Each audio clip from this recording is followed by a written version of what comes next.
1, 2, 3. There we go. We're celebrating our community center that it was an idea we came up with more than a decade ago as part of the Metro West rezonings.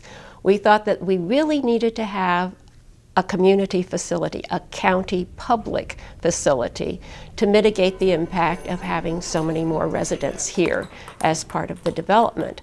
On the first floor we have 2 multi-purpose rooms. We have a kitchen, arts and craft room, a game room with pool tables and game systems, as well as a full-size gym. In the gym we'll be having your normal recreational programs like basketball, volleyball, badminton, pickleball. We have 2 classrooms, a computer lab, and a sensory room. Well, the sensory room kind of focuses on different senses. It's really used to help people calm down and relax. The room has many different textures on the wall that help your senses, and it's really used for everybody, whether you have a disability or not. Sensory rooms originally were for people with disabilities, but with Providence, we're making it another multi-purpose room for everybody to experience. The public should be jazzed because we're going to have a variety of programs based on what the community wants and the community needs.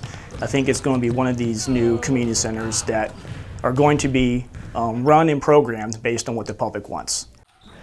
I think the first day out they had 36 people sign up for the senior programs, and now we have a lot more all ready to go.